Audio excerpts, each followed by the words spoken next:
Damos comienzo a un nuevo programa, Servidores de Dios. Quien te habla es Manuel Cornejo. Estaré compartiendo la palabra de Dios y lo haré de una manera expositiva, versículo a versículo. Y en esta ocasión será en el Evangelio de Marcos, capítulo 14 y versículo 29, donde dice: Entonces Pedro le dijo: aunque todos se escandalicen, yo no. Comienza diciendo este versículo: entonces Pedro le dijo.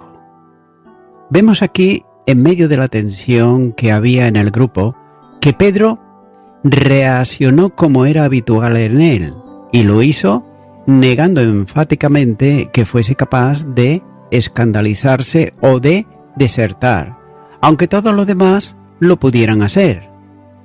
Y note que Pedro no negaba que fuese posible la deserción de todos, pero había una excepción en la suya.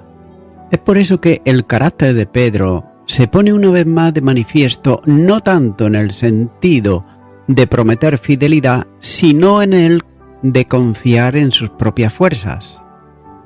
Continúa diciendo este versículo: aunque todos se escandalicen, yo no.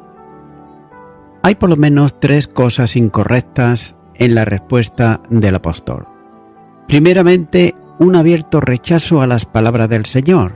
Él había dicho que aquella noche todos se escandalizarían de él, pero Pedro replica afirmando, en otras palabras, que no ocurriría.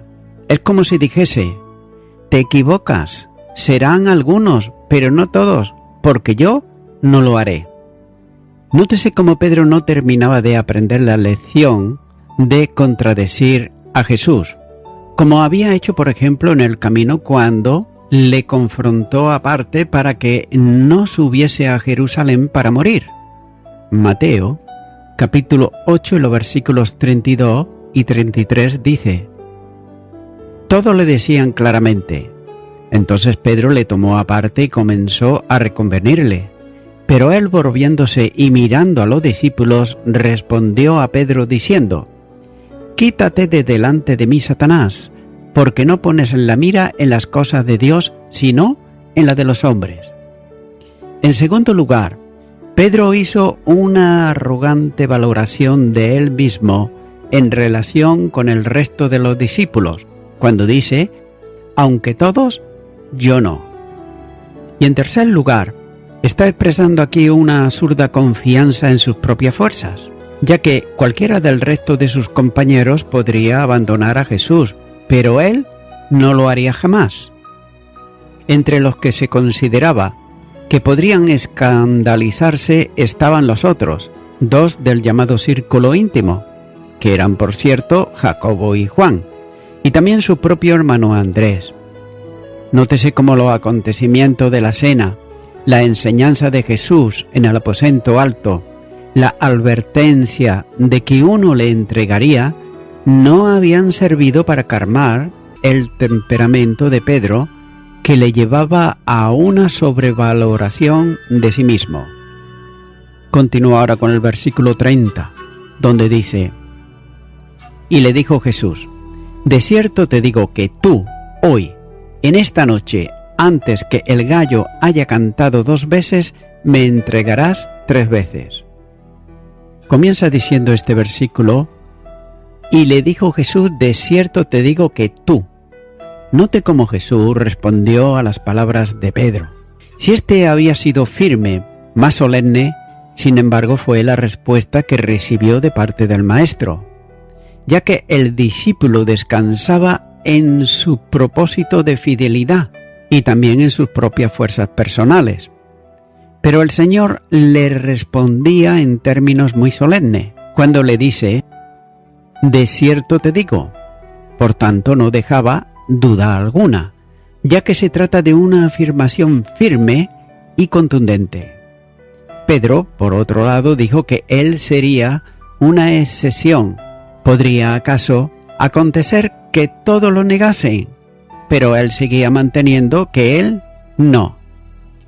Continúa diciendo este versículo: hoy, en esta noche, antes que el gallo haya cantado 2 veces, me entregarás 3 veces. La respuesta iba dirigida directamente a él, es decir, a Pedro, ya que Jesús le dice que no iba a ser la excepción, sino que esa misma noche le iba a negar. La expresión del Señor es muy clara cuando le dice: antes de que el gallo cante 2 veces, me negarás 3 veces. Y note cómo no se trataba de escandalizarse, abandonándole o desertar, sino que iba a ser algo mucho más grave. Iba a negar al Señor. La promesa de fidelidad hecha por Pedro iba a ser quebrantada en aquella misma noche. Y por otro lado, Marcos también es muy preciso cuando dice: hoy, en esta noche. Por tanto, iba a ocurrir antes del amanecer, entre el primer y el segundo canto de un gallo. El primero suele ocurrir en la madrugada y el segundo en el momento en que comienza al amanecer. Y el Señor le anuncia que muy pronto le negaría. Por otro lado, se puede observar que el verbo expresa la idea de negar completamente, que se conoce a una persona o desconoce, ya que procede del verbo que concreta la actitud de rechazo de un sujeto, y tiene que ver con un cambio que se produce en una relación que entraña infidelidad y equivale a desligarse. El antónimo sería, en este caso, retener el nombre. Hallamos en Apocalipsis capítulo 2 y versículo 13, nos dice que: yo conozco tus obras y dónde moras, dónde está el trono de Satanás, pero retienes mi nombre y no has negado mi fe, ni aun en los días en que Antipas, mi testigo fiel, fue muerto entre vosotros, donde mora Satanás. Jesús decía al discípulo confiado en sí mismo que no llegaría la mañana sin que él le negase 3 veces. Y antes había dicho que todos podían abandonarle, menos él. Por tanto, Jesús le dice que no será abandonado por su parte, sino algo mucho más grave: una negación. Pero nótese también que Pedro no era consciente del engaño al que le conducía su propio corazón. El Señor le está aquí revelando el conocimiento íntimo que tenía de él, ya que en muy pocas horas aquel discípulo que afirmaba fidelidad le negaría 3 veces antes del amanecer. Pero con todo, siempre es bueno encontrar lo positivo en el relato del Evangelio. Aquel canto del gallo que marcaría el fracaso moral de Pedro sería el instrumento que Dios iba a utilizar para conducir a su apóstol al arrepentimiento, como así señala más adelante el versículo 72. Debe de considerarse también que, sin duda, todos somos conscientes de nuestra necesidad de fidelidad al Señor, del cumplimiento de nuestros compromisos y también de llevar a término nuestras promesas, ya que cada uno podríamos hacer tal vez una larga lista de fallos en la esfera de la fidelidad, pero no se trata de comprometernos en superar nuestros fracasos por medio de nuestras fuerzas personales, ya que en un mundo humanista el lema más amado por muchos es el de tú puedes, ya que pretenden convertir a los hombres en superiores a lo que realmente son. El éxito de la fidelidad consiste en dejarse conducir por el Espíritu Santo de Dios y vivir en su plenitud, ya que el Espíritu Santo produce en el creyente una de las manifestaciones del fruto, que es la fe o la fidelidad. Gálatas capítulo 5 y los versículos 22 y 23 dice: mas el fruto del Espíritu es amor, gozo, paz, paciencia, benignidad, bondad, mansedumbre, templanza. Contra tales cosas no hay ley. Frente a fallos de otros, es fácil hacer promesas de creyente que nunca tendremos la experiencia de fallar al Señor, pero la exhortación bíblica para este momento es, como dice en la primera carta a los Corintios, capítulo 10 y versículo 12, de modo que el que piense estar firme, mire que no caiga. Ya que la aparente victoria en la vida de fidelidad produce muchas veces un concepto de superioridad mediante el cual nos consideramos más que nuestros hermanos. La falsa presunción de no caer en la tentación se apoya en la presuntuosa confianza de las propias fuerzas. Y es por eso que necesitamos recordar las palabras del apóstol Pablo, en Romanos capítulo 12, versículos 3 y 4, donde dice: Digo pues, por la gracia que me es dada a cada cual que está entre vosotros, que no tenga más alto concepto de sí que el que debe de tener, sino que piense de sí con cordura, conforme a la medida de la fe que Dios repartió a cada uno. Es por eso que la reflexión mental debería de ser: debo tener control de mí mismo mediante la dirección del Espíritu de Dios, ya que la sobreestima es la forma contraria a la humildad a la que todos somos llamados. Mateo, capítulo 11, versículo 29 dice: Llevad mi yugo sobre vosotros y aprended de mí, que soy manso y humilde de corazón, y hallaréis descanso para vuestras almas. Pero por otro lado, el orgulloso está fuera de sí y no puede pensar con cordura, ya que todo esto tiene una grave consecuencia, porque Dios resiste a los soberbios y da gracia a los humildes. Santiago, capítulo 4 y versículo 6. Esto quiere decir que el orgulloso tiene enfrente a Dios, mientras que el humilde es amparado por los recursos de su gracia.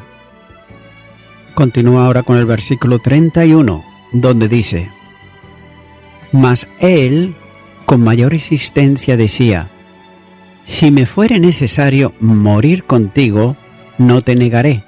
También todos decían lo mismo. Podemos ver aquí la confianza de Pedro, que él afirmaba delante de Jesús su determinación de serle fiel, ya que probablemente en ese momento no podía entender que hubiera alguien que pudiese negar al Maestro. Por otro lado, el adverbio equivale a fuertemente, es decir, firmemente, vehementemente, incluso una y otra vez. Y es la única vez que aparece la palabra en el Nuevo Testamento. El discípulo estaba dispuesto a morir por su Maestro y, si fuese necesario, morir junto a él, que es, por ejemplo, el sentido del verbo que Marco está usando aquí, ya que era sin duda el propósito que humanamente deseaba hacer. Era correcto y era bueno, pero no podía llevarlo a cabo en sus propias fuerzas. Y eso es lo que va a ocurrir en esa misma noche.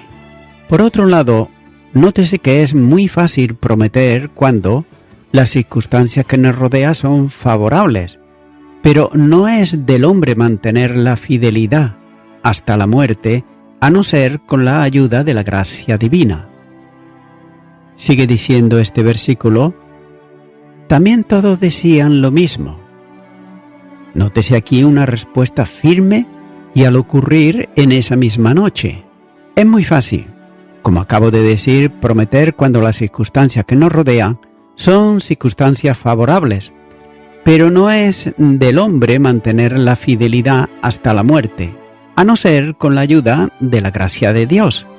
Y nótese que con esta expresión de Pedro, reiterada, contagió también al resto de los discípulos, que como Pedro manifestaban su disposición a serle fiel al Señor. Y aquellos también reiteraban una promesa idéntica a la que formulaba Pedro. Pero note que horas más tarde las promesas quedarían rotas y las firmes voluntades de ahora serían cambiadas por reacciones miedosas que conducirían al grupo a abandonar a Jesús. Continúa ahora con el versículo 32, donde dice: vinieron pues a un lugar que se llama Gesemaní, y dijo a sus discípulos: sentaos aquí, entre tanto que yo oro. Gesemaní lo vamos a hallar desde el versículo 32 al versículo 42. Y nótese que la verdadera antesala de la cruz fue la agonía en Gesemaní, ya que la dimensión de este hecho es tan grande que en muchos momentos será preciso guardar un respetuoso silencio para no ir más allá de lo que la Escritura revela, ya que la dimensión espiritual que Jesús afrontó allí es tal que excede en todos a la comprensión del hombre, al mismo tiempo que Dios mismo corre un velo sobre los grandes interrogantes que se pudieran plantear acerca de la angustia y conflicto íntimo que el Hijo de Dios pasa en el tiempo de oración. Sin embargo, también es suficiente cuanto sigue para enmudecer de admiración y caer de rodillas ante aquel que soportó tal conflicto por nosotros. Así pues, comienza este versículo diciendo que vinieron pues a un lugar que se llama Gesemaní y dijo a sus discípulos. Vemos aquí como el grupo de los 11 discípulos y Jesús salieron de donde habían celebrado la cena pascual y se dirigieron juntos hasta un lugar cuyo nombre era Gesemaní. Posiblemente venga del nombre hebreo que significa presa de aceite o lagar de aceite, ya que se cree que era una finca o un huerto cerrado, plantado de olivos y situado al lado oriental del torrente frente a la muralla oriental del templo, que no distanciaba más de unos 100 metros. Y según una tradición que se remota al siglo IV, el lugar donde estaba Gesemaní era un recinto de unos 50 metros de largo, donde hay hoy 8 grandes olivos viejos que pudieran venir de aquellos que presenciaron la agonía del Señor. Pero sin embargo, por otro lado, es difícil que permaneciesen los mismos árboles del tiempo de Jesús, porque con el asedio de Tito a Jerusalén mandó talar todos los árboles del perímetro de la ciudad, ya que era un lugar frecuentado, por otro lado, por Jesús y sus discípulos.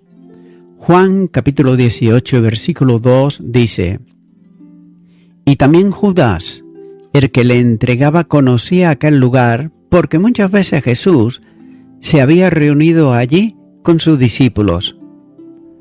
También del mismo modo que no se sabe quién era el dueño del aposento donde tuvo lugar la última cena, tampoco, y nótese, se conoce quién lo era de este huerto. Pero sin embargo, el hecho de que fuese un lugar donde se reunían muchas veces el Señor con sus discípulos hace suponer que podría ser de algún conocido de él, sino también pudiera ser de uno de sus muchos discípulos que no eran de los 12. Pero sin duda era un lugar idóneo para conversar, descansar y orar. Y Judas conocía perfectamente ese lugar, porque también él estaba presente en cada una de las ocasiones que el Señor se reunió allí con los discípulos. Y también nótese por otro lado que la luna llena del tiempo de la Pascua iluminaría el lugar a donde el Maestro había llegado con sus 11 discípulos. Continúa diciendo este versículo: sentaos aquí, entre tanto que yo oro. Llegados al huerto, Jesús dio instrucciones a los 11 discípulos para que se sentasen. Y cabe hacerse 2 preguntas, y son las siguientes. ¿Debían de hacerlo antes de entrar en el huerto? Y la otra, ¿era la entrada del lugar? Es posible que debido a las dimensiones del huerto les mandara sentarse nada más entrar en él. Aquellos debían de permanecer así mientras él iba a otra parte del huerto para orar. Y según el Evangelio de Mateo, el Señor les dijo: sentaos aquí entre tanto que voy allí y oro. Mateo capítulo 26 y versículo 36. Por otro lado, el uso del adverbio del lugar hace suponer que los discípulos entendían que era el lugar donde habitualmente se reunía con ellos. Con todo, no deja de ser una suposición, ya que lo único que Marcos dice es que debían de permanecer sentados donde el Señor le dijo, mientras que él oraba. Y esa era la instrucción y esa era también el privilegio de aquellos: permanecer velando mientras el Maestro oraba y agonizaba. Continúa ahora con el versículo 33, donde dice: y tomó consigo a Pedro, a Jacobo y a Juan, y comenzó a entristecerse y a angustiarse. Dice la primera parte de este versículo: y tomó consigo a Pedro, a Jacobo y a Juan. Nótese cómo Jesús se internaría un poco más en el huerto, llevando consigo a 3 de los discípulos del llamado círculo íntimo. Sobre estos se ha considerado antes cuando dice: y tomó consigo a Pedro, a Jacobo y a Juan. En varias ocasiones, nótese que aparecen solos con Jesús, como por ejemplo en Marcos capítulo 5 versículo 37, donde dice: y no permitió que le siguiese nadie sino Pedro, Jacobo y Juan, hermano de Jacobo. Y también Marcos capítulo 9 versículo 2 dice: 6 días después Jesús tomó a Pedro, a Jacobo y a Juan y los llevó aparte solos a un monte alto y se transfiguró delante de ellos. Se puede observar que la intensidad de la agonía, la lucha en el centro de la naturaleza humana del Señor aquí. Se puede observar que la intensidad de la agonía, la lucha en el centro de la naturaleza humana del Señor es totalmente impactante, ya que la frase de Marcos, cuando dice comenzó a entristecerse y a angustiarse, es una de las afirmaciones más importantes del Evangelio. Note que el verbo comenzar, empezar, da idea de algo que tiene su origen en ese momento. Y el Señor inicia aquí un tiempo en que la tristeza y la angustia serán sus compañeras. El verbo aparece solo 3 veces en el Nuevo Testamento y siempre en sentido transitivo y en voz pasiva. Y esto implica una manifestación de estremecimiento y de terror ante la revelación de algo santo. También el verbo intisificado manifiesta el sentido de ausentarse, llenarse de terror. La primera manifestación de la angustia de Jesús tenía que ver con un terror pavoroso por algo que iba a ocurrir. Y el primer sentimiento del Señor fue el de sorpresa, pero una sorpresa aterradora. Pero a esto se le une también la angustia. Y aquí el verbo equivale a angustiarse en gran manera, y está expresando la angustia que sigue a una profunda emoción, ya que el estado de confusión, incluso de desasosiego intenso, rodeado de perplejidad como consecuencia de angustia mental e inquietud. De modo que Jesús estaba lleno de tristeza y horror. Y voy concluyendo con esto. 3 testigos aparentemente competentes fueron los que el Señor escogió para que velasen en oración con Él. Pero nótese por otro lado que precisamente estos 3 se habían jactado más que los demás de su capacidad para sufrir con Jesús. Pedro, en este mismo capítulo, y Jacobo y Juan, por ejemplo, en el capítulo 10 y versículo 39. Por eso, y no solo por ser los del círculo íntimo de Jesús, es que el Señor le hace estar cerca de Él, para que vean la lucha que Él mismo va a afrontar, para que se convenzan de que no sabían lo que decían.